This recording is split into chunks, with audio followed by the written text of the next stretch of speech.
That's true. That's true. You are right.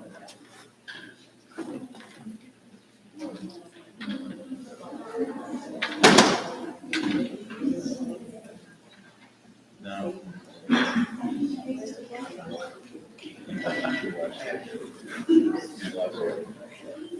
Oh.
All the method.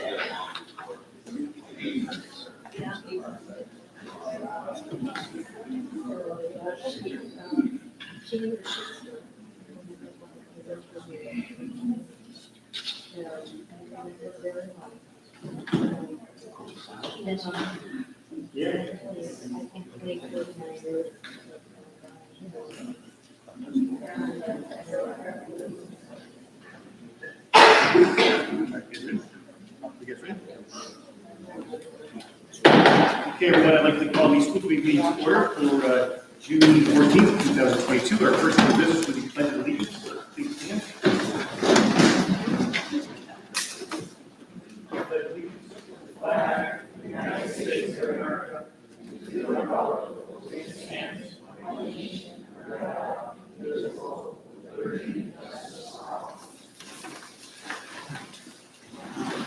Thank you. Just a reminder, if anybody plans on speaking tonight, there is a sign-up sheet. So we go straight by the sign-up sheet to do that. It's right over here now. And now it's over here. Does everybody have an opportunity to sign up if you'd like to speak? Very good. Okay, first order of business on our agenda is some routine matters, which is our consent calendar, pages 1 through 3, and approval of minutes. Is there a motion for that? So moved. Motion is made to approve the minutes from our last meeting, which I don't think you were. Oh, that's right. So somebody else want to make a motion for that? Need a motion? Motion made. Is there a second? All in favor? Opposed? Motion carries unanimously. Upcoming meeting dates, which we are going heading into our summer schedule. So our upcoming meeting dates will be today. Our next school committee meeting will actually be taking place on June 28th. But I believe we just have one meeting in July. Is that correct? Yeah, we just have one meeting in July. Our next meeting will be on June 28th here at Harrisburg Elementary. Just one reminder, so we do have cable access here. We did try it where people were speaking into the microphone, but it got so echoey that it was hard to hear in cable access. So if you are going to speak, you can certainly use a microphone, but it's a small enough crowd. Just project your voice if you can, please, when we get to that portion of it. The next item on the agenda is, this is like really a true honor for me to be a part of this. Many of you who may have grown up in Ludlow for many years might remember the Parkside Daycare, which was started in the Boys and Girls Club, the old Boys and Girls Club on Chestnut Street. I know we have a lot of students here that's going to complete full information to you, but the Springfield Hoyle Chickpea Head Start actually got its start right here in Ludlow. And there's one person who is a Ludlow High School graduate, born and raised in Ludlow, and she started that program. It's still going strong today. Everybody knows Head Start. You're all familiar with Head Start. Head Start is an organization that provides educational services for truly families in need. And there have literally been thousands and thousands of children that have gone through the Head Start program, have really given them a head start. Not to use the word too much, but if there's one thing that we know in education is that the earlier you get started, you can identify maybe a learning disability or speech issues that need to be dealt with. And Janice Santos is here tonight, and she is the individual that started this program many years ago. I am very proud to say that I was in her first class in 1973 at the old Boys and Girls Club Head Start program, and she retired last year from Head Start.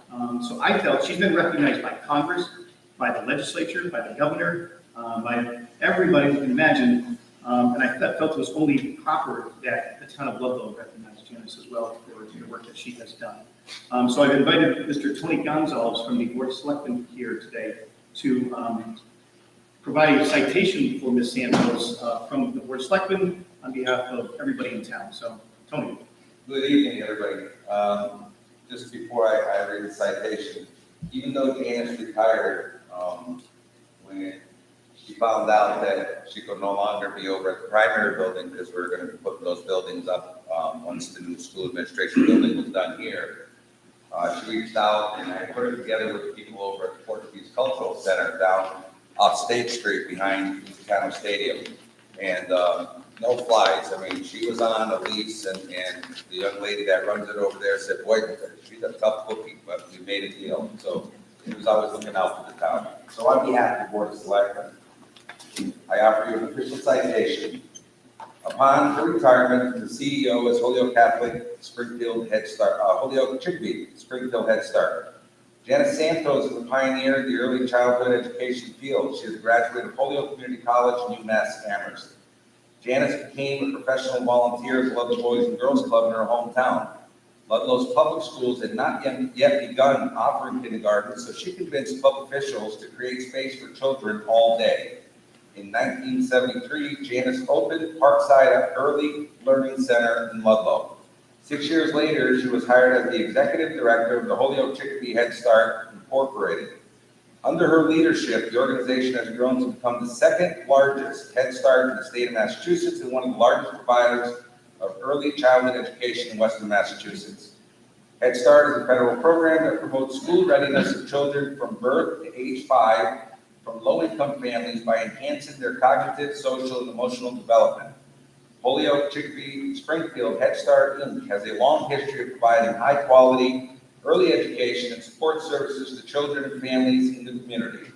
With deep appreciation for your dedication and outstanding contributions to our community, we, the Board of Selectmen, present this certificate of recognition to you, Janice Santo, and extend our congratulations with best wishes for a long and healthy retirement filled with special moments with family and friends.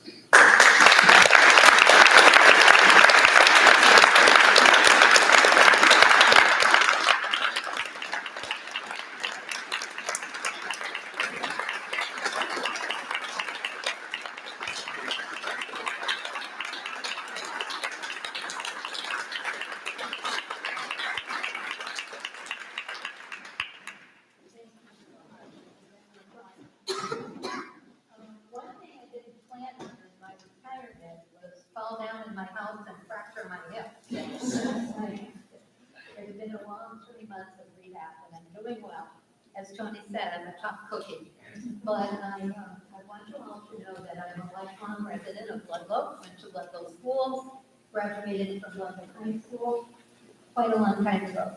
But got married young, had 3 children, was very involved in volunteering in many organizations, Chapin Street School, PTO, Ludlow Boys and Girls Club. And one of the things, my own children went to at the time, there was a cooperative nursery school in Ludlow, run by parents, and my children were there, and I volunteered. And I decided that I wanted to be a preschool teacher. So I went back to school as an adult, got my degree in early childhood, and opened the Parkside site and the Boys and Girls Club. One thing I didn't count on was that people looked at us, early childhood people, as babysitters, and did not recognize that those early years are very critical learning years for children. So I made it my mission that I was going to make everybody realize that, including educators and people in the community as well as parents. But anyway, I became the director, as Tony said, in 1979 of the Home Young Community Start program. And it was an experience. I'm very fortunate to have a career that I love so much. I had the opportunity to take leadership in advocacy for children. Head Start is a national federal program started under President Lyndon Johnson. There was a study done that showed that children from low-income families that started school were not on a par with middle and upper-income children. So they designed a program, and it was based on education, health, nutrition, social service, and it became, every year we serve 1 million children in Head Start in 15 states and Puerto Rico. We have migrant families, we have American Indian families. So it's been, I am so fortunate to have a career that I love so much. It was hard to give it up, but I am going to continue to put my volunteer hat on it, and I will be volunteering. I would like to acknowledge 2 people here tonight from Head Start. Nicole Blaze, who has succeeded me.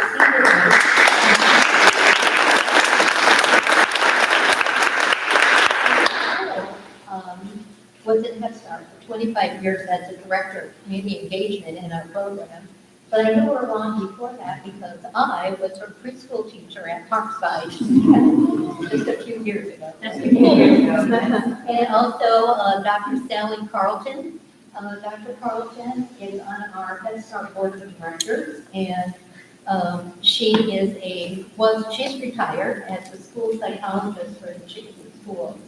So thank you both for being here tonight. Seems like all my whole family is sick, but anyway, don't watch it. But I want to tell you how happy I am and honored to receive this from my town. I love my town, and I would say that every night when I come home from Springfield and cross over the Ludlow Bridge, I'm just so happy to be in Ludlow. I love my town, and I thank the school committee and the selectmen and everyone for all the support. And I do also want to tell you that I was Chip Harrington's preschool. It's all her fault. 1973. He was in my first class, and I like to take responsibility for the success of all my students, and I get to see many of them, and, it's just such a wonderful, warm feeling. So thank you so much, and to all the parents and the town who have trusted us with their children. Parkside's still there, and as Tony said, it's in the Portuguese cultural, we moved, we were in the Boy Club, we were in the high school, and then we were on Winter Street in the primary building. So thank you, and I appreciate all the support, the school committee, and again, everyone that has the selectmen and, I remember when I first started Parkside, I had great support from the school at that time, and the superintendent at that time. And I will tell you that now, all these years later, people are recognizing the importance of early childhood, and that, yes, those critical years are critical learning years.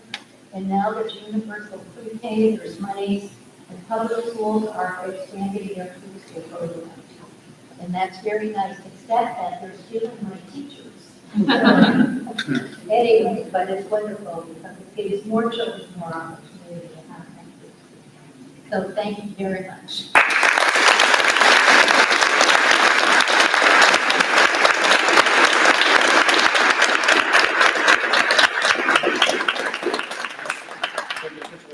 Tony, and for the, so we can make sure that people recognize you.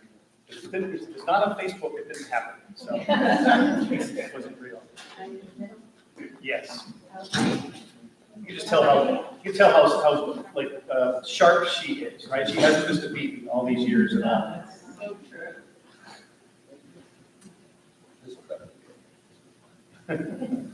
Yay. Good.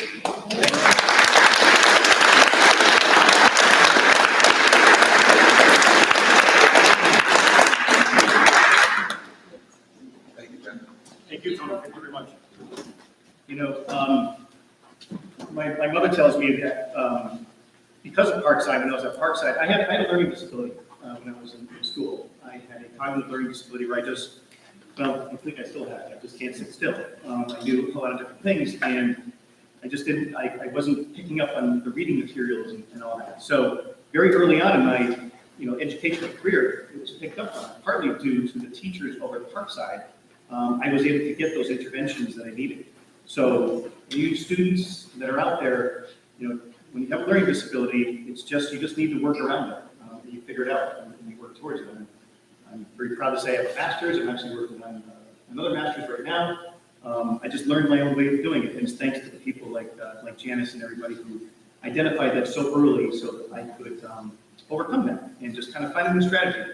You're all geniuses. It's just tapping into that genius and being able to find out how you can do that. So I really do owe you a lot for everything you've done for me and everybody else involved. So thank you very much. Appreciate it. And you're welcome to leave now. This was the fun part of the meeting. So, all right, moving on with our agenda. So new business. So pay to ride fees for the 2022-2023. Ms. Nevis, I'll turn it over to you.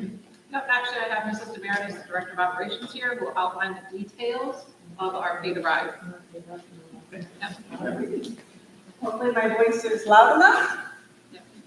Okay, so we have a policy in the district for walkers and riders, and it established a program called Pay to Ride, which allows for students that live 1.5 miles or less from school to home to pay to ride the school bus. Just a little bit of a quick background. The law requires school districts in Massachusetts to transport from 2 miles and above. Ludlow has, done a little bit better and said it's 1.5 and above that we will transport on a bus. So for those that are 1.5, we have a pay to ride. We have not used it for the last 2 years, but we'll be implementing it starting this fall.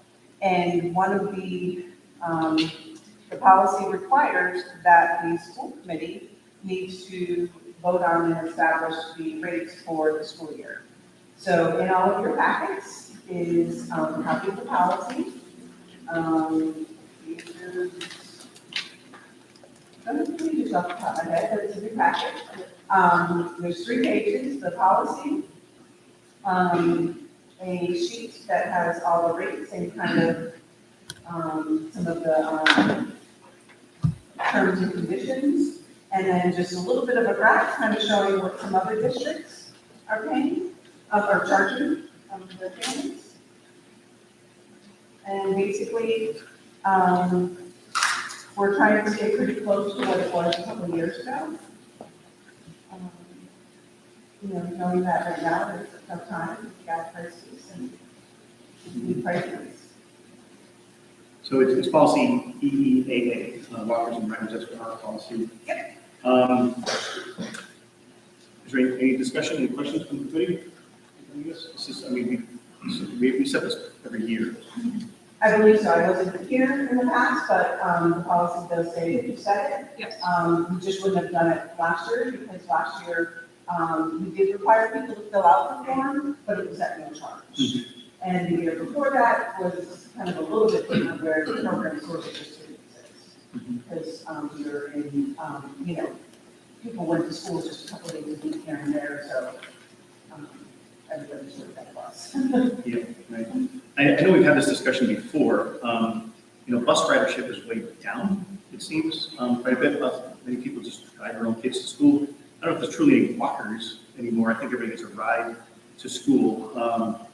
What is the law where it states that, I believe we are required to provide busing for K or through 6, is it? I believe it's K through 6. Yep. And anything above that, we are not required to provide transportation.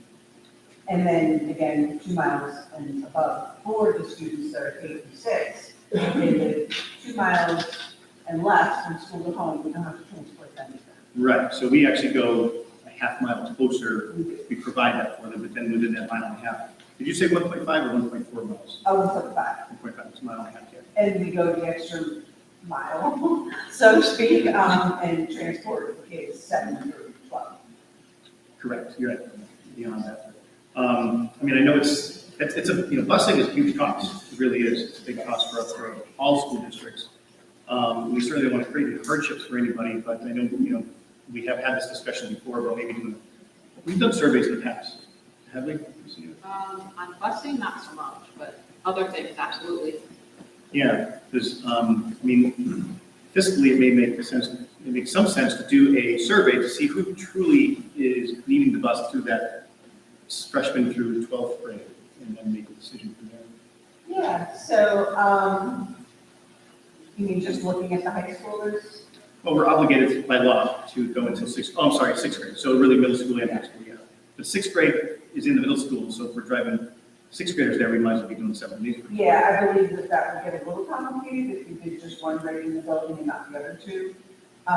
It's certainly something that can be looked at. And then I just think that,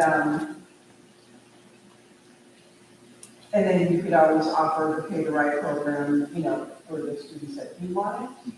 Are you thinking that the survey will give you results that it's not cost effective to have a bus for 6 to 12? Yeah, possibly. I don't know about you guys, I drive around town, there's like 3 kids in the bus. The high school definitely has a decreased amount of students, but the middle school buses are very well attended to. So most of your 9th graders, I would say some 10th, definitely take the bus, but obviously 10, 11, 12 doesn't so much.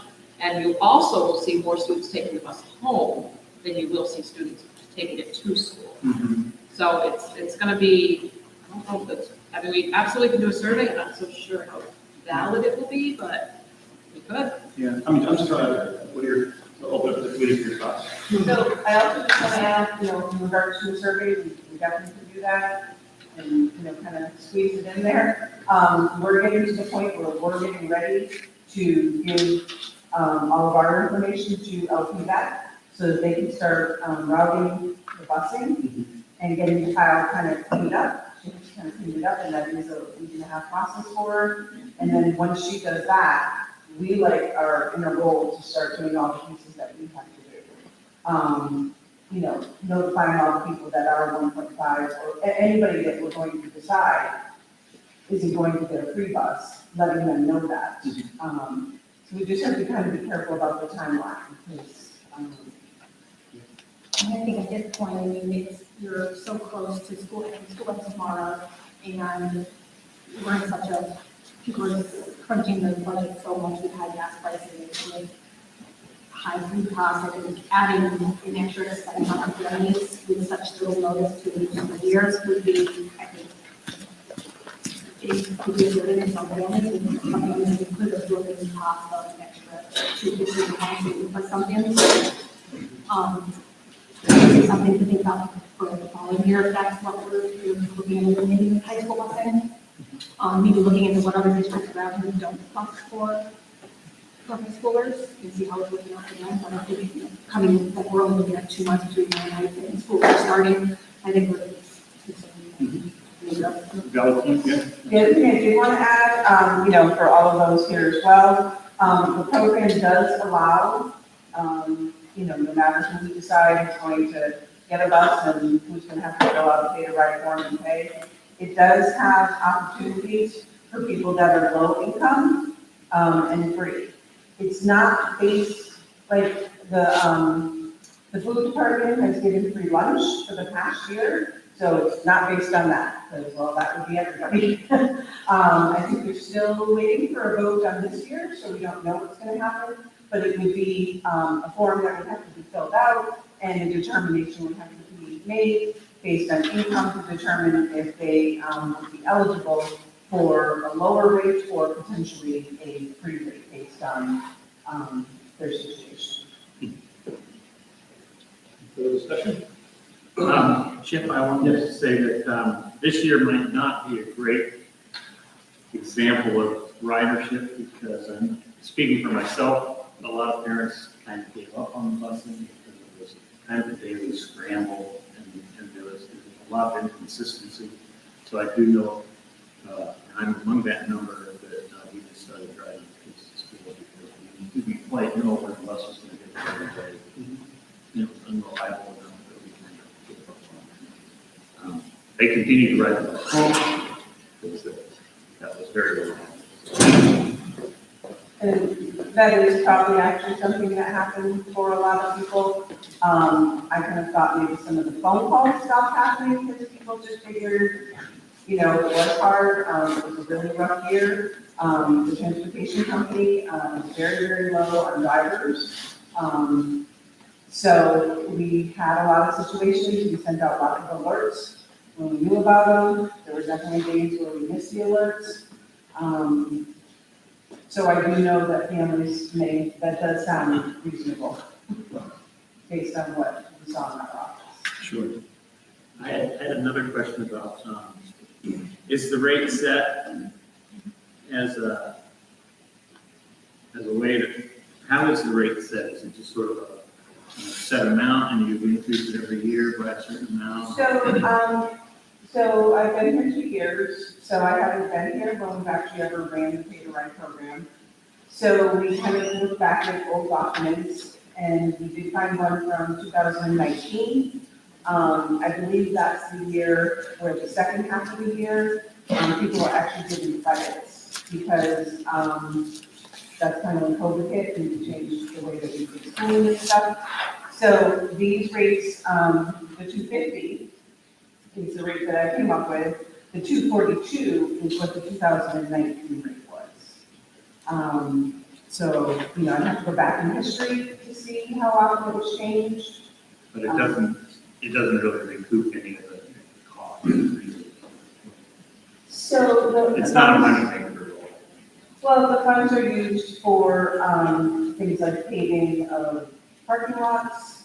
They can be used to pay LPD, our transportation company.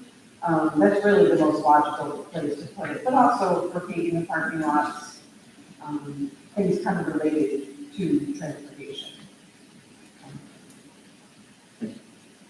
I guess my point is, we do make enough money that we wouldn't necessarily want to just give up completely on the program. It is a valid program, and it does help to keep some of those costs. I just have a question. So if the bus is coming to school anyways, right, and the kids live within 1.5 miles, you would just be technically adding stops on the way there and on the way. So it's- Yeah, and sometimes it could be on the way, sometimes it could be out of the way. It could be adding enough students that we are going from X number of buses to a larger number of buses. So we don't know the number of students that are taking this right now. We don't, I think it's really kind of, we could look back, a couple of years, but I think that after what we've been through for the last couple of years, I think it is hard to say who is going to take advantage of a program like this, and then added going into a year where people are looking at their money a little bit more tightly because of gas and food. It's hard to say. And if we were not to charge families this coming year for this, what would, how much money would that be a loss to the? I would have to look back, and I could go back a couple of years. It could be 30,000, it could be. My understanding is it has been an extremely popular program in the past. That is my understanding. I've heard stories of people lining up to make sure that they get their form and their check-in on time, because there'll be a deadline, fill out the form, get it to us by certain dates, so that you can get your seat on the bus and the bus company can seat you. Otherwise, you have to kind of wait until we get school started, and then we can bring you in again after, if you miss that deadline. My understanding in the past is there's been lines of people lined up with their form and money, which we're going to try and encourage other methods of payment instead of lining up and stuff like that. But it has been popular in the past. So other districts do it, and we're not charging more than other districts. So it's not a great sampling in the sense that basically the chart that's in your packet, I got that from a listserv, so there's a listserv for business managers, and somebody else back in, I think, February, had asked, hey, what is everybody charging? They call it different names, but it's the same concept. So when that was done, 61 school districts replied.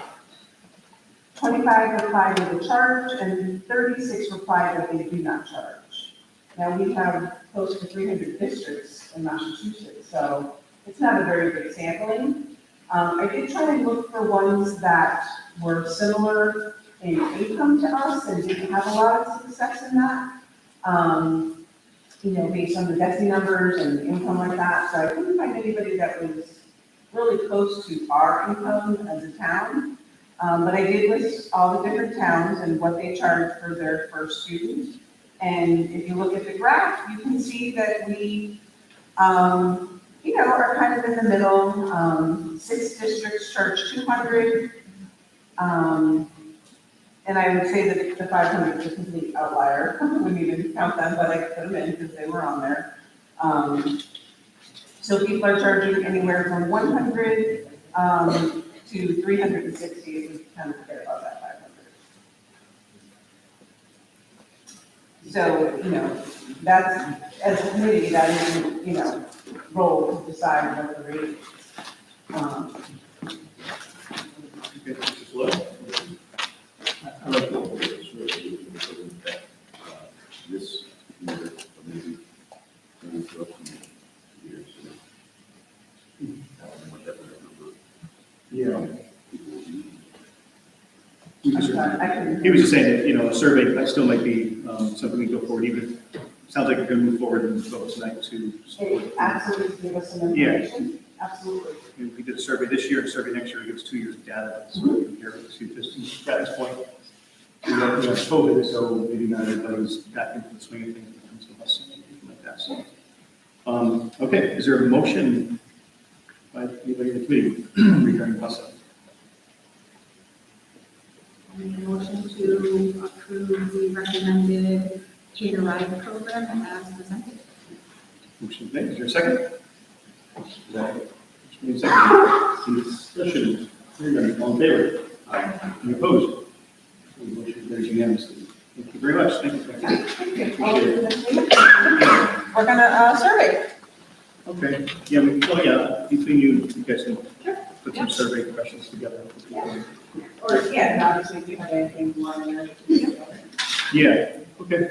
So if any committee member has a specific focus of the survey, this is superintendent. Happy to see you again, take care. Thank you. Okay, moving on to our agenda. The last meeting, we did do subcommittees, member subcommittee and member assignments. We just need to clean that up a little bit. As we were going through it, Ms. Santos brought to our attention, my attention, that a lot of these are just really appointed by the town. So for example, the long-term planning committee, that's appointed by the town. Same thing with open space. Really, what's appointed by the school district, subcommittee, LPBEC, Chapin Street, Harrisburg, building committees, and policy subcommittee. Do I have that right, Sue? And the budget subcommittee. And the budget subcommittee, exactly. So, to make it formalized, we really just need to take a vote to approve those committees to be appointed for this school year. To appoint as printed in our agenda. So moved. Motion is made. Is there a second? Motion made second. Any discussion? Hear none. All in favor? Any opposed? Motion carries unanimously. Clean up right there. So for public comment, I'm going to turn it over to Ms. Neiman first before we start public comments on the members' reports. I did see some people walk in, so in fairness, this is if anybody walked in late and they have not signed up, this is where you need to sign up. If you don't sign up here, you can't speak. Everybody good? That's already signed up? Just before we get into it, I know some people walked in late. You just put your name on here and this what the subject is. So for that, as we move into this, and again, I know we've had this discussion a few times in the past. Just be mindful of speak up so public access can hear you. Please be respectful. There should be no mentions of anybody individually, whether it's staff or students or anything along those lines. But just be mindful of your comments. Everybody gets 3 minutes. Every individual gets 3 minutes. I'm not gonna gavel you down, but please, when you hear that 3 minutes is up, please wrap up what you need to say, please. It is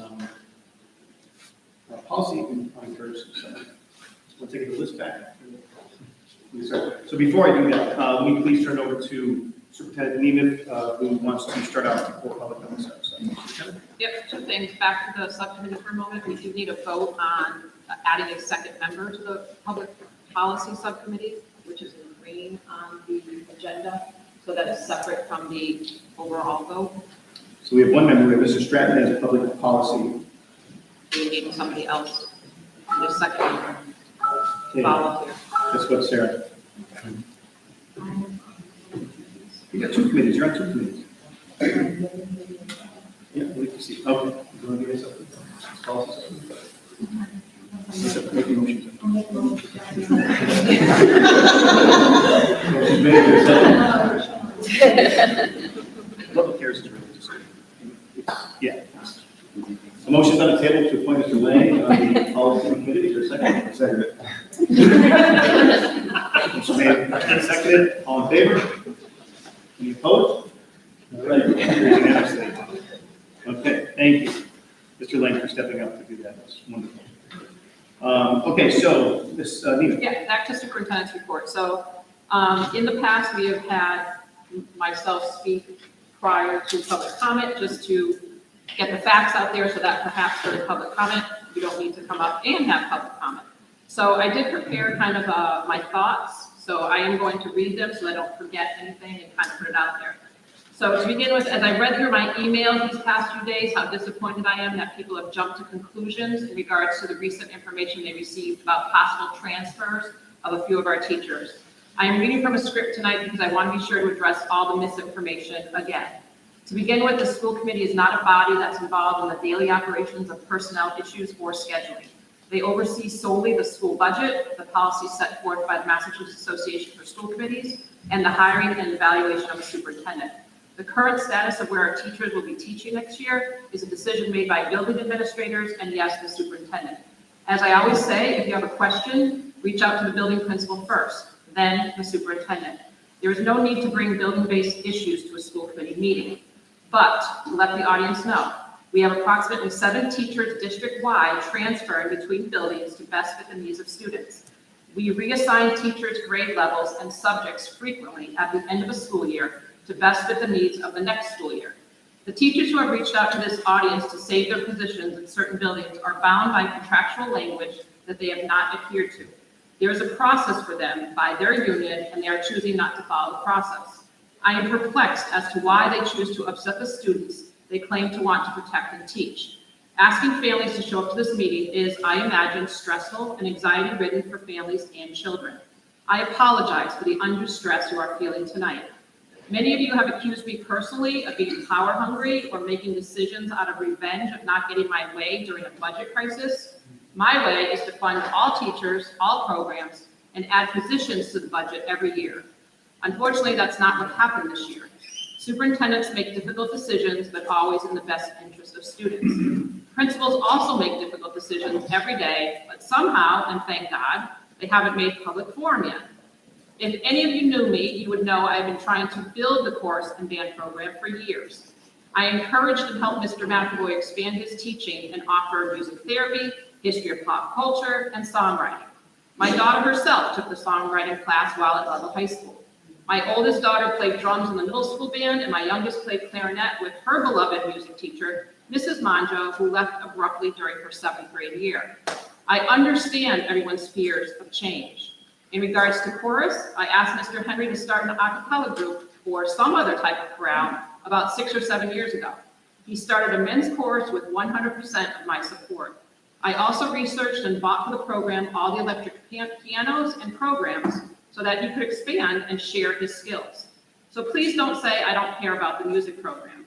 I come from a family of musicians and singers and grew up attending my brother's band competitions as they represented a high school band of over 350. My father was a well-known drummer in a well-known local polka band, and my 86-year-old mom still sings soprano in a choir. But this is not about me. I'm so happy our students love their band and chorus teachers. That's what every principal and superintendent hopes for. Students who love school and their teachers. The music program in Ludlow Public Schools is a strong one, and it will continue. The changes that may occur have been well thought out solely to keep the program growing.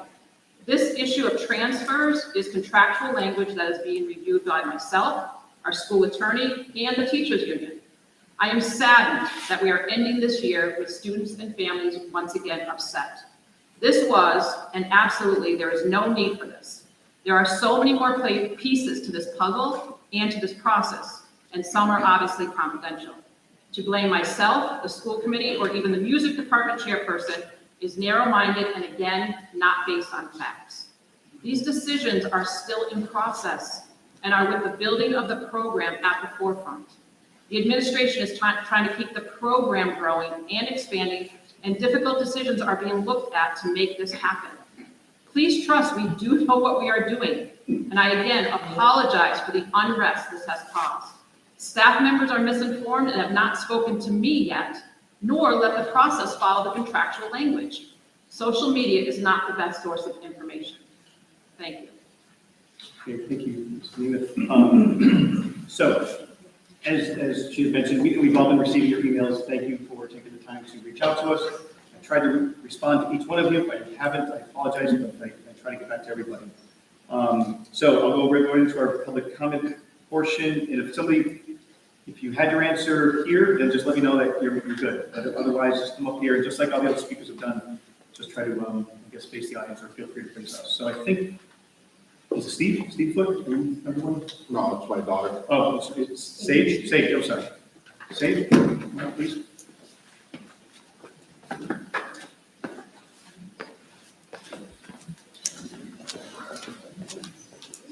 I have one question before I say my speech. What is your intention when you're looking at these teachers? Is there a reason behind it, or are you aimlessly leaving them to see if something else will work better than what is not working?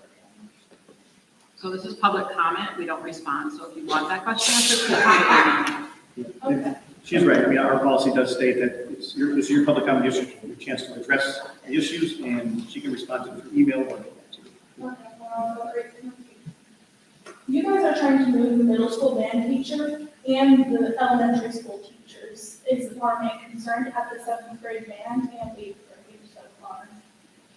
So why are you doing this is my question. And I would like to say that Mr. Allen does not enjoy working with younger students. And Ms. Suzette also works with the younger students and has for a long time. Mr. Allen has not. So by doing that, you're also making the teachers uncomfortable. And Mr. Allen has brought these people into our school to help with after-school Mondays and do workshops with us. He has also taught us that we don't need to be afraid in that classroom because it's a safe space for us. And all those other things included. He has been there for us at the times that we needed him most. And I don't think it's correct to move him if you do not have his consent to, or if he does not want to. Unless you have a very good reason to. He has helped us so much. And Ms. Sousa also belongs at the elementary level because that is what level of experience she used to teach them. Honestly, you'll lose a lot of students if you move to them because it's just the students at Baird, like Mr. Allen, a lot. They have nothing against Ms. Sousa for the most part, but it's still that we're used to having Mr. Allen at Baird, and having Ms. Sousa there would not feel correct to us. Also, we deserve to have Mr. Allen at our middle school. And Mr. Allen deserves to be wherever he is comfortable teaching, and right now, at that moment, that we know, that is at their middle school in 3 times.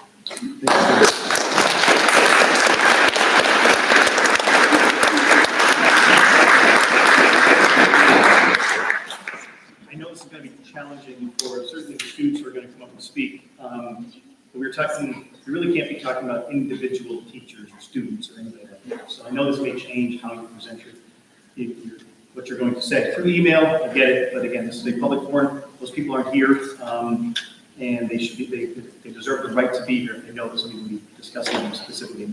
A public forum is not when we talk about individual. Talk about a position that's different. Moving on, so Angela Falsetti. Hello, I'm Angela. I'm going to be a rising senior at the high school, and I've been involved in music my entire life. I've been in chorus for as long as I can remember, and I'm here because I don't think the whole teacher scramble that's been decided on is the smartest idea. If you don't know, she's planning on switching the middle school band teacher and the Harrisburg band teacher, the middle school chorus teacher, and the high school chorus teacher. The moving of the middle school chorus teacher up to the high school, for many reasons, one would be to add a theater program. Truth is, we don't need a theater program. We haven't had one since before COVID, and we've been fine. Music program, while having smaller numbers, has been thriving. If the theater program is so necessary, it can be after school where students can be more engaged, and it wouldn't become a class that guidance just dumps students in.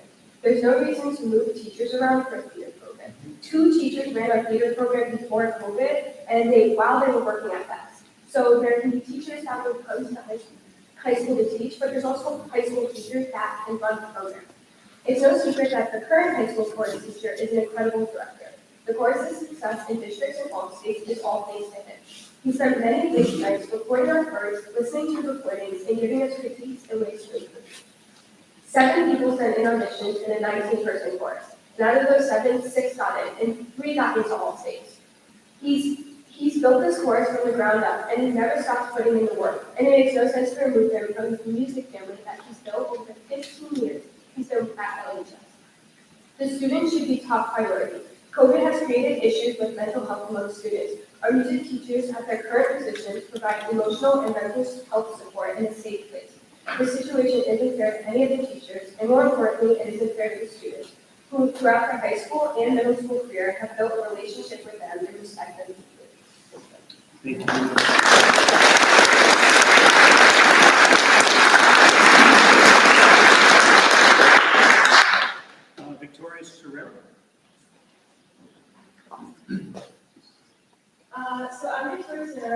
I've been in the music program since fifth grade and I joined chorus. This coming year I will be in my senior year, which is my final year.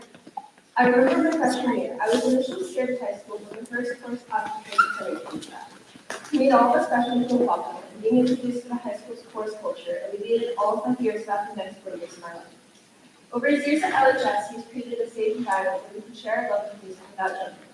Chorus is a community where we can speak about our favorite musicals or discuss why you shouldn't sneak out and buy a pizza with your friend without your mother knowing.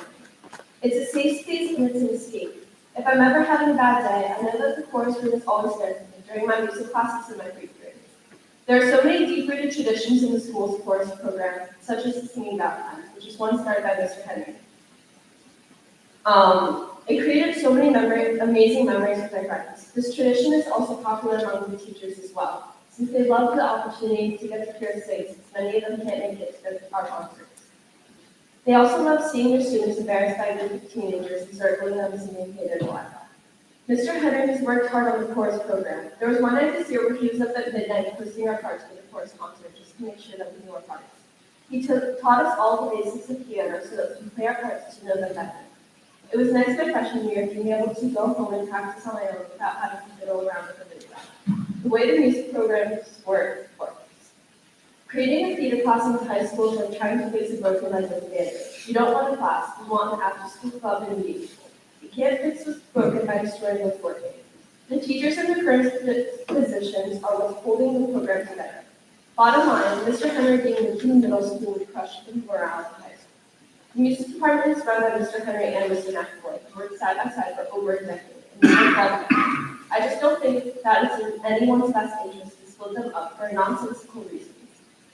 And it would kind of suck for mine and many others' favorite teachers to not be at my school for its senior year. Thank you.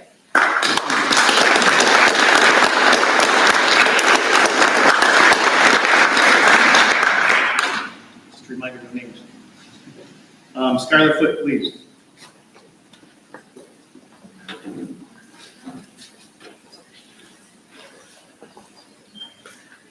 According to many sources, there have been a number of decisions made to shuffle a bunch of music department positions. A number of people are against the decision, including the teachers who hold said positions. A large group of seventh grade band has said that they will quit next year if this goes through. I am urging you to please go back on this decision as it benefits almost no one and will certainly change the music program irreversibly.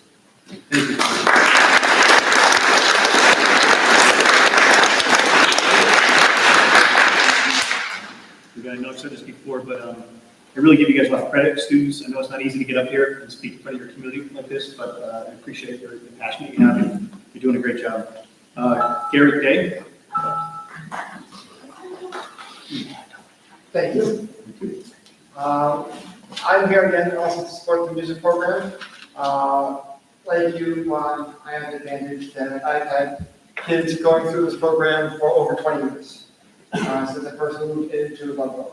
My kids were here when high school got a brand new music teacher 15 years ago, and saw it transformed from a program where it was a hang-up just to sing together to an actual course with an actual curriculum. They have benefited since then. My current child, who's now in the 9th grade, has moved forward at each level. She has been met with a teacher who is inspired her because that teacher has been perfect at the level that they work at. In the elementary schools, to a spark into loving singing and loving performing, because she's met with a teacher that's perfect for the level that she's working.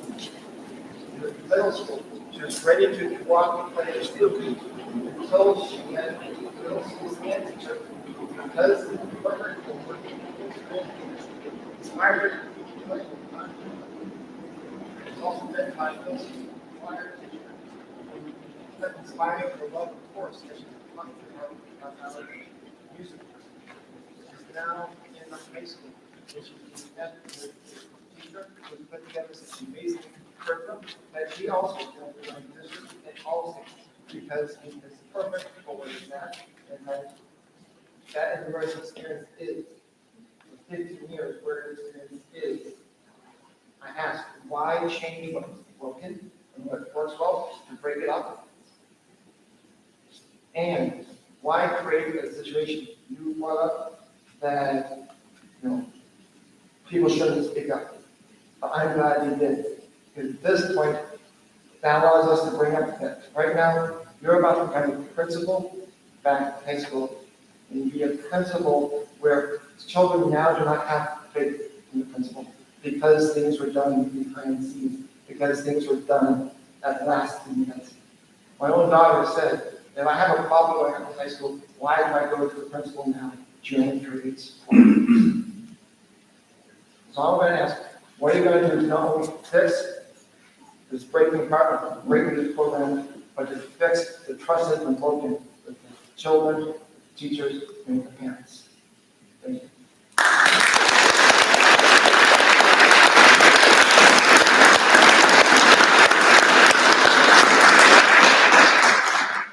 Stephen?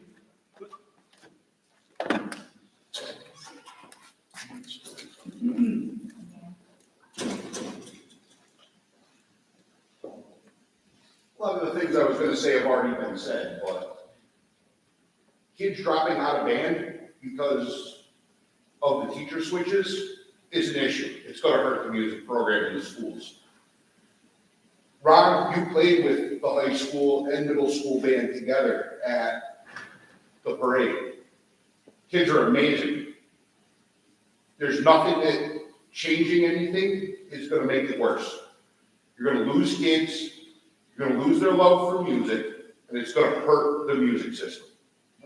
Whether you think it's dismantling it or not, or if people think that you're doing it out of personal vendetta or whatever, I can see why people would think that. The music system isn't broken. Staff doesn't need to be moved. Leave them where they are and let them do their jobs the way they've been doing them successfully. Even through a pandemic, these kids got a huge love for music and they're still going strong with it. Changing that, a lot of these kids are going to drop that music. They're not going to get back into it ever again. Moving these teachers around is a bad idea.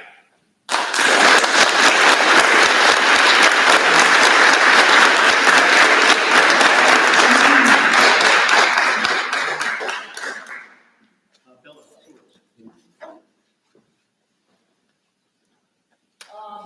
I just want to let all of you students know, do not stop fighting.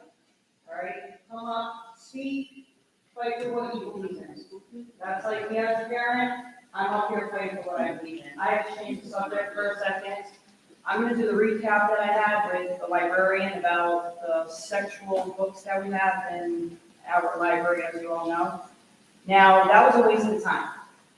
She did not listen to me. She did not let me speak half of the time, which, whatever. She knows it all, I guess. So basically, she did state, Mrs. Beeman, I told her how the books were removed, or that was my impression, that I was told that you went in, found books, you removed them. She stated that I was misinformed. The books were never removed out of the middle school library, which I'm not sure why we were told that. Now, she also stated that there are 14 and 15-year-olds at the Barry Middle School, which, now my question is, how many 14 and 15-year-olds are in the junior high? Because she stated that there were, she sounded like there was a lot, and that's why the book that I read, Looking for Alaska, was appropriate to be in the middle school, which we justified when I spoke about it. It's rated 14 and up, which I don't even think it should even be in high school. So I'd like to know how many 14 and 15-year-olds are at Barry Middle School. She did make condescending statements, like how I kept harping on age suggestions, as well as how she's trying to break down these ideas in my brain. What that means, I have no idea. She pretty much didn't listen to me at all, as I already told you all. Her ignorance was ridiculous. She stated, the kids don't know what sexual scene is. Now, here's a book I read that had a content of a blowjob. So I'm not sure how she's telling me kids don't know sexual scenes, but yet we have books in our library with sexual content in it, as well as swearing. She's saying kids know about swearing. Well, you're promoting a book that's giving more swearing. You're promoting a book about drugs, but we have no DARE program. So how does that book about drugs help these kids learn anything, or what is it teaching them if there's no DARE program to help them understand the effects of what drugs do to you? Same thing with the sexual books. Might as well put pornographic books in the library, but according to her, she doesn't know what a porn book is. But the content that I read was even worse than a porn book.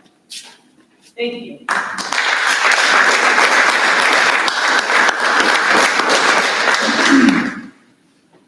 Rick Robar.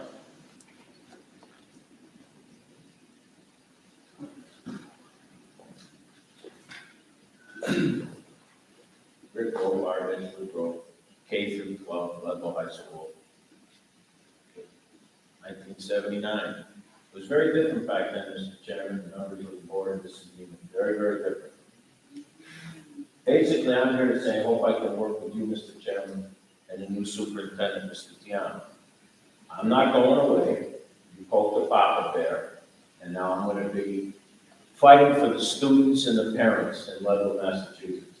It's obvious that our schools have been co-opted.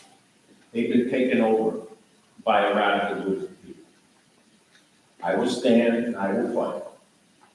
I will fight and fight and fight for what's right for our students.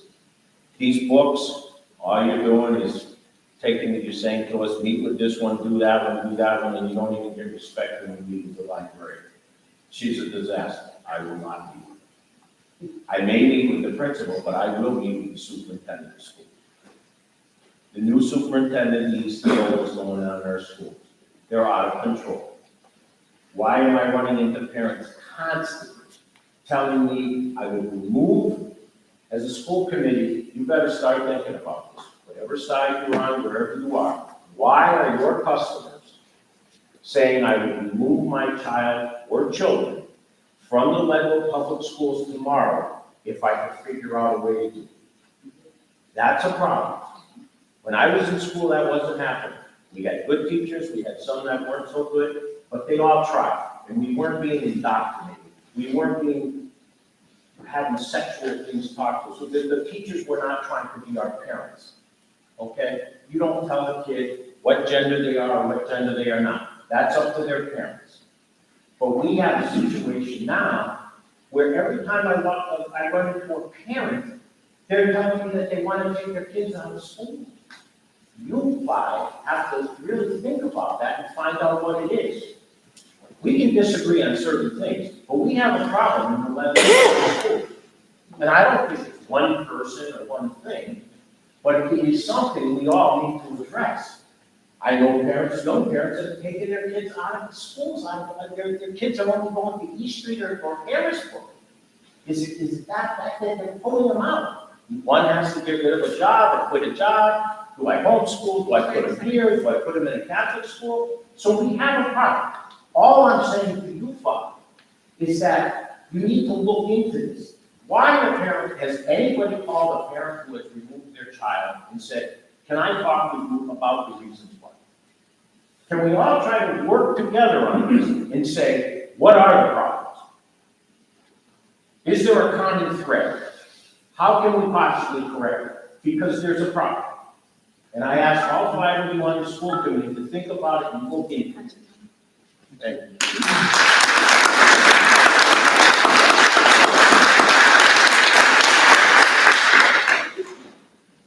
Christina DeMarco?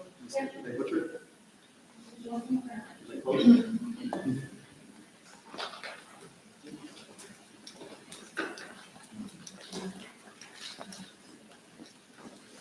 Can you say your name wrong?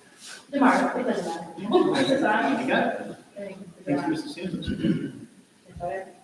No, thank you, not. Oh, all right. Well, it's been hard to hear a little bit, so forgive me if I'm a little loud. Old cheerleading habits. I had this prepared just because I'm not really good at public speaking despite my speech background, speech and debate. But I just wanted to say that I know we're not supposed to say personal names, but a certain individual who teaches band has had a very positive effect on both of my kids.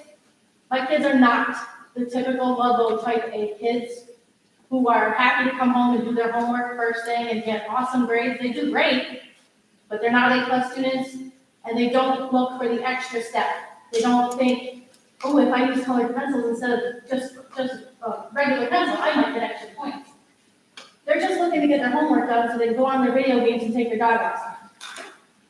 And then they went to this certain person's band class, and suddenly I'm getting a note from the first one that he doesn't just want to stay in band, he wants to stay active for band. And he ended up getting the first and only award he's ever gotten upon his 8th grade graduation. And the first thing he said to me was, "Why did I get that, Mom?" Because he didn't know what it was like to have a teacher believe in him. That's the man, the person that I'm not supposed to say about, who has now inspired my second child, who had given up band after COVID, with tears in his eyes, telling me, "Mom, I just don't like the trumpet. I just can't do it." Because he never got a chance to see what it was like to play because of what happened to this country, to the world.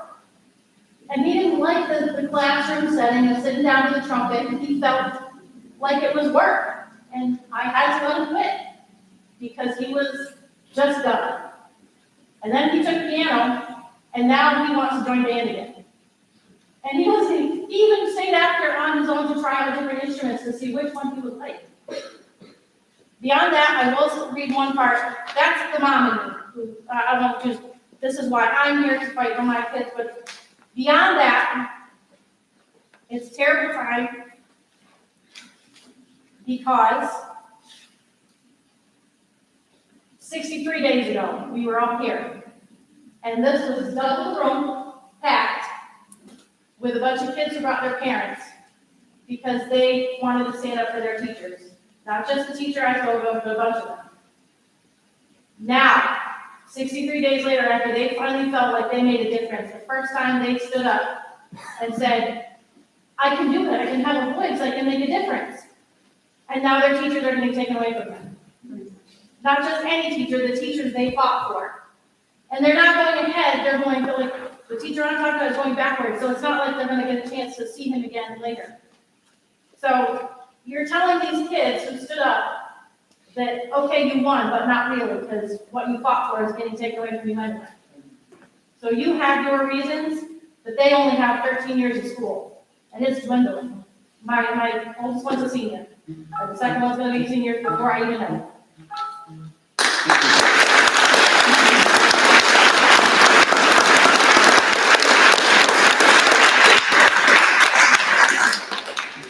Danielle Bowen. My name is Danielle Bowen, and I grew up in Ludlow here, much like many people. We heard already talked about going to belonging to the band program, and many people who I went to school with would know that I was probably one of the most elite band members in my grade, in my class. I was recognized even by the principal, and he retired the year I graduated, and then I had him as a teacher at the college I went to later on that year. He recognized me in front of my whole class in college. But I went on to become a music teacher myself because of my inspiration from this town, from the solid background that I had from the beginning. Now, there's something very important I wanted to bring up, and that is just simply that after, like this wonderful woman that just brought up, that we were just here 2 months ago talking about all this, and these kids had these horrible traumatic feelings that they were about to lose their teachers, and they didn't know how to cope with those feelings after these long 2+ years of dealing with this instability that COVID has provided. And they don't know what to do with themselves. Half of them are quitting, dropping out of groups, dropping out of things because they just don't feel like they can even go out of their homes. They don't feel like they can identify with their students. And you just are removing something very important in, I believe, in Maslow's hierarchy of needs for learning. And that is the phase that they're in, where belonging to groups and learning safety and stability at the ages that they're in their development. And what groups have they got to belong to if you're going to remove them? And you said yourself that this is to benefit for students, how it's for the district's best interest to move teachers around to make it work better for students. This isn't gonna work better for students, because the students are gonna drop out as a result. I can't see how that works. That's all. Thank you.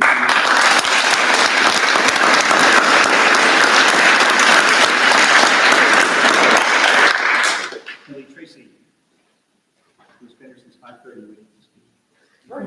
Something needs to look Early bird gets the worm. I don't want to last one to speak. My name's Kelly Tracy, lifelong resident of Ludlow. Gone through the music program here, I'm a professional musician and vocalist. My son is in the music program currently in high school. He's gone through, he's actually had two of the three teachers that we're speaking about today. The position of band director at the middle school level has been in a constant state of flux. For years, basically since Mr. Bunton left, they had a few years of this teacher, a few years of that. We're not recess. We set the clock. Extra 3 minutes.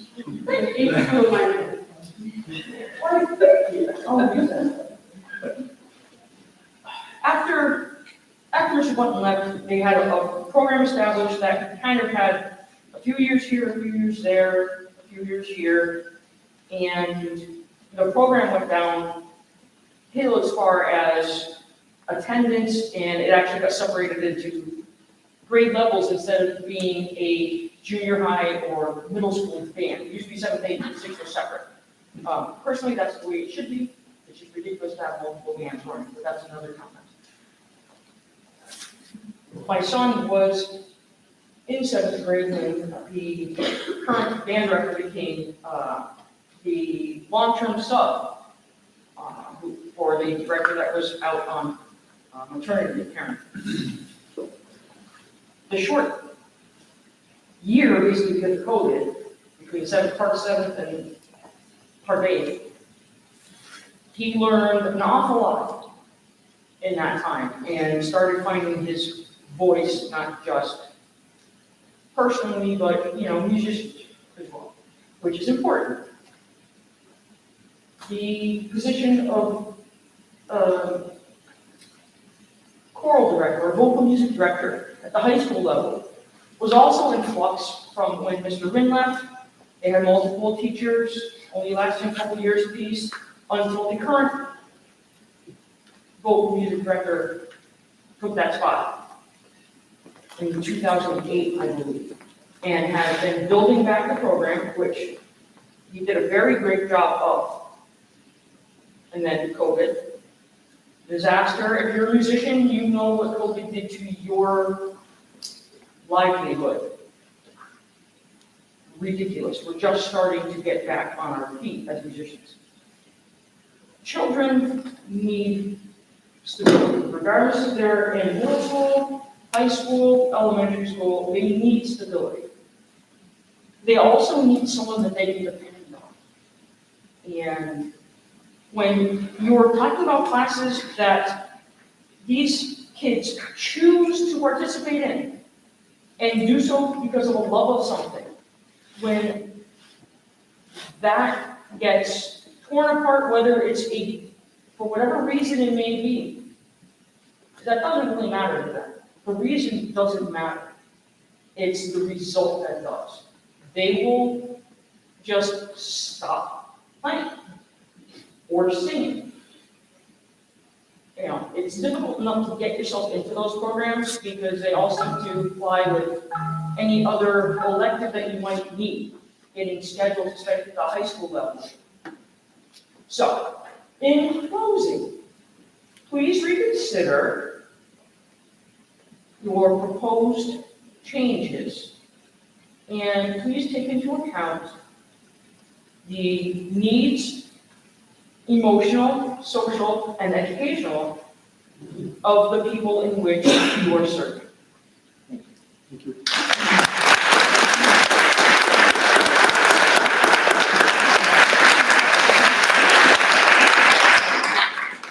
Pete Goose.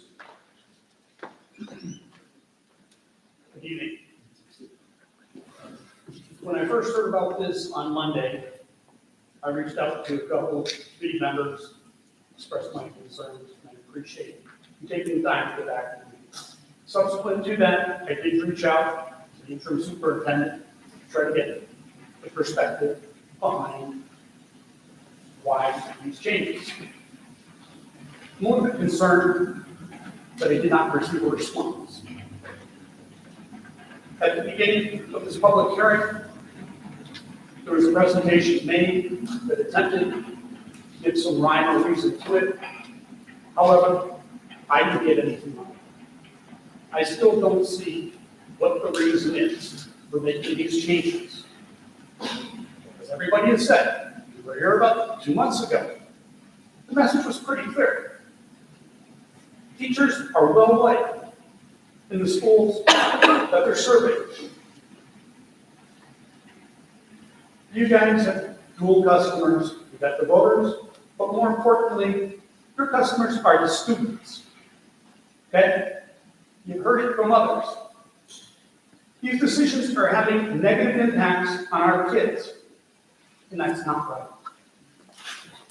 I still have not been provided with real reason behind this. So, in simplistic terms, don't try to fix something that isn't broken. Thank you.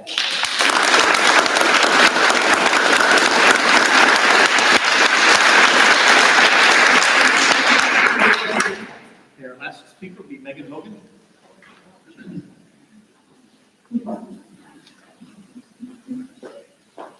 Hi, thank you. I'd like to start out by saying I really applaud all you kids who care so much about your teachers that you would be here for them. I'm a 30-year resident of Ludlow, graduate from Ludlow High School. No musical ability or talent.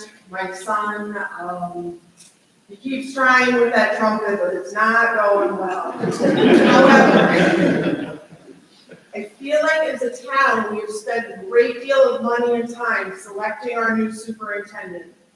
And I feel at this point, 16 days away from his arrival, correct me if I'm wrong, that we should be allowing him to review any pertinent information and make his own decisions on the adjustment of teaching roles in the music department and in any other area. I know I'm not going to question an answer to these questions. However, my questions are, what is the rationale for these transfers of positions? How will our students benefit from making these position changes? Who is it that is benefiting from making staffing changes so hastily? What is the contract language that the teachers are working under when it comes to transfers, and are we following that to the T? Have we gone through the correct transfer process? And finally, in the past year, I have been sadly disappointed with the lack of class and professionalism that the taxpayers deserve from their educational leader, and I look forward to seeing what we have to come in 16 days. Thank you.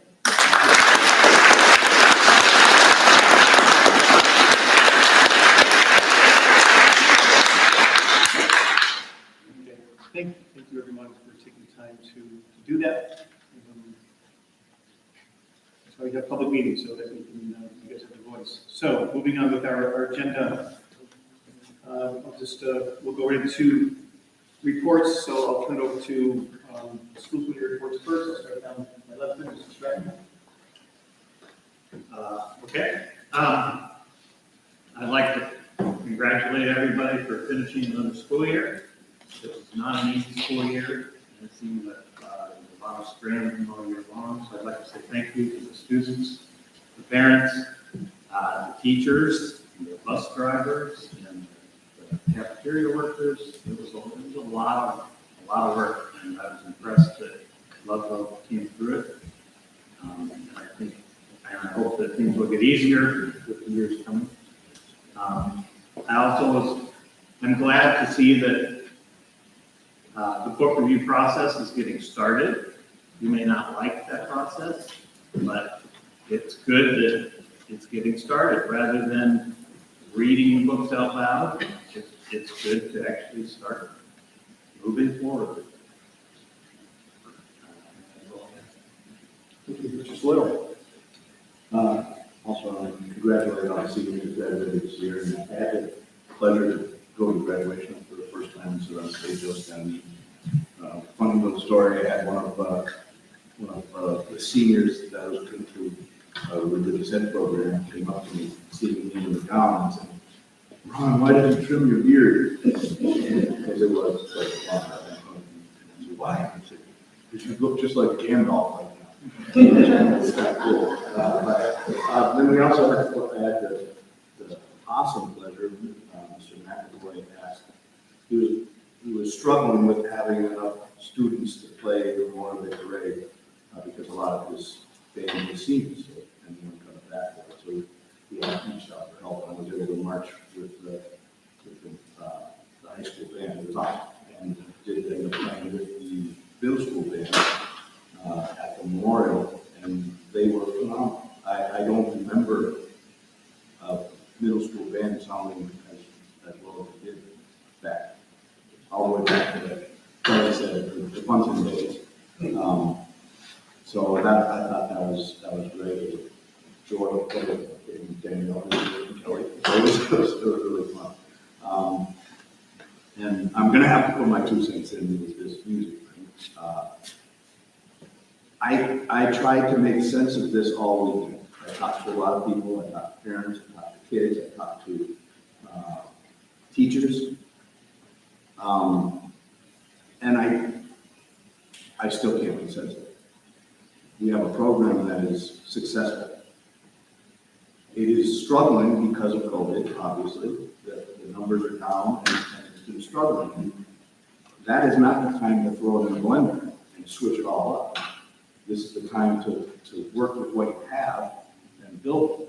I do like, I also got an email from someone in the music department with a lot of great ideas, theater programs, and I'd love to see all that. Those are great things to have. But I didn't see any plan to put them forward. I saw a lot of great ideas. So what is the plan? 2 months ago, we were talking about cutting teachers in the music program, and now we're talking about adding all these programs that are going to cost tons of money. Theater program costs tons of money. You have to buy rights to these programs if you're going to do music, and it's expensive. And then you get sets and all that stuff. So it's great ideas, lofty ideas, they're phenomenal. But what's the plan to get it done? And why can't it be like Kelly was saying, these kids that come in and they stay after school? When we were in school, a lot of these programs were after school. The quality is better because those kids want to be there. They're not there for easy credit. And my experience in school, we had a lot of kids that were in the band that were there because it was easy credit. That's why we had the audition bands, and that's why Mr. Henry has the choir that you had to audition to be on, right? Great. Those things work. And what is the process for making these decisions? What is this music department if the teachers that are involved didn't have much input? So there's a lot of questions that need to be answered. I don't know. We're not behind closed doors in these discussions today, so I don't know. So, what is our music department? Who's involved with that? What is the vision of our music department? And what are the goals that they're setting? And what is the plan to put these things together? There's no reason that the teachers can't stay, in my opinion, stay where they are, and the teachers that are good at theater, why they can't start a program after school, or even during school if they can work. But work together as a team to bring these forward, not throw it all in one little hole and help. I guess that's it. Thank you. Mr. Lane? Yes, I apologize that in this last meeting, I was able to comments on that, but first of all, I was just informed of this probably a few days ago, and I don't have the reasons for it either. I don't know why it's being done, who decided it, or who came up with it. I know that if the goal is to grow the music program, and the kids say that they want to do it, that's probably not the best avenue. There's got to be a better way.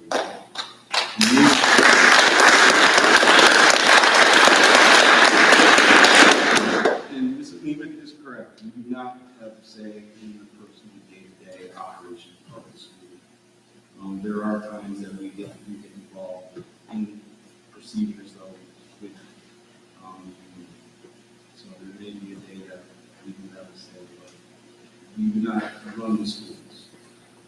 I do feel bad for the kids that would be at Harrisbrook, and they are now going to go to middle school, and they thought they were going to get this great teacher that everyone has been standing up for, and now they get the same teacher. Not that she's great as well, but it's still, you know, I get why they were upset, and I get why they did. And personalities do matter for age groups, they do. Because where I am at, I teach 9th and 10th grade, and there's a reason for that. Because I am part of the recruitment process. And the other teacher teaches 11th and 12th grade, because he is more getting the kids ready to go out into the construction world. So he is not for a 15-year-old freshman. He is different personality than I am when it comes to kids. And I think that if we switched our positions, that we would have 0 kids in the program. So personalities do matter when it comes to age groups. Kids seem to love their teachers as they are, so again, I don't have all the information. I get to speak for thank you for emailing me, everyone. I did read them all. It was bad timing, I think. It just does look bad, even if it's not bad, even if there was a plan and action. This was like something foreshadowing to look forward to, and it has great intentions. It just does seem bad timing. Kind of like push through, but and if we were going to do something like this, there could be a way to like have a better plan, but therefore like it wouldn't cause such an impact. It was just a small amount of kids really like the same teacher for 5 years in a row. Like they need to get different teachers. And the way it's set up right now, from what I'm hearing, is they have the same teacher for 4 years in a row. On that, Mr. Lee, there's all I get more information. I really don't have probably too much to do. And I just want to thank Mrs. Costa for coming up last week or last meeting and talking about the behavioral issues at school these days. I see it where I'm at. It's not just here, so I think that pandemic has cooped people up in their house, and just maturity has not caught up to them. It might take a little while to get through it, but I definitely see it wrong. So don't think that it's just other than that, sorry, Mr. Graduation. You enjoyed the graduation. I had COVID. I thought I would never get it. Other than that, I guess I'll talk now. Thank you. First, I want to say congratulations to all seniors for graduating. I actually attended the Lower Pioneer Valley Education Collaborative also the day after our graduation, and for personal reasons as well as was able to see a couple of our other graduates attend. One of our gentlemen by the name of Joshua received an award, which I was very proud of, and took some pictures with him and helped us and registered as well. So, it's been very busy the last couple of weeks within our district. Chorus concerts was phenomenal. Harrisburg Chorus concert, and music big concert, just the music, different grades. It was beautiful. And then the fifth grade going to Six Flags for Music in the Park and then winning the first place. Congratulations to them. I was able to attend the Mass Association School Committee Division 5 meeting they had last week as well. And and learned a lot about legislative process and reaching out to our current legislators about some things, we talked a lot about changing school funds, which is something that at school, one of the students reached out to me recently about. I got a lot of emails, just like I always have. And thank you for all the emails. I answered all of them up at 6 o'clock this morning, and I wasn't all day, so if I haven't responded to your email, I don't know. I did get a couple of emails different than what you guys did. I got a couple with regard to building issues of the Harris building, construction stuff, that were brought up on the picture. So, I will forward those on to the building committee, being the liaison to the school committee, who's part of the building committee. So I will forward those on to Mike, who is the one who pretty much dealt with that. And we do have a meeting coming up, so I'll make sure that we talk about those issues as well. With regard to everything today, thank you for all your comments. I appreciate it and hearing everything. And, everything is emotional, and there's no way around to those feelings. So thank you. Thank you. Sure, for our student representative next, let's say a few things. So we'll wrap up the school year. Finals are come to an end tomorrow, thank God. I know that it is actually glad that we are getting them early instead of super late snow days. So that's actually good too. I want to congratulate all the seniors. I know I have a lot of friends in the class 2022, especially Mr. Picard, Gare, everybody. Congratulations for surviving yet another year. And best wishes to them on the, whatever they do, college, army, going to the workforce, whatever they choose to do. Other than that, just looking forward to a good school year next year. And I'm just looking forward to, I feel like every year after COVID, we are getting a little bit adjusted more. Because I feel like we were hit in the face, with a slap. And we just totally knocked off our feet, knocked the wind out of us. And I feel like now we're starting getting back up on our feet, that we need to work together. I mean, having sides and stuff is good, but, we also got to remember that this is Ludlow. We're only Ludlow, and that we just got to, take what's best interest into our students instead of our personal endeavors and endeavors. So that's all I have to say.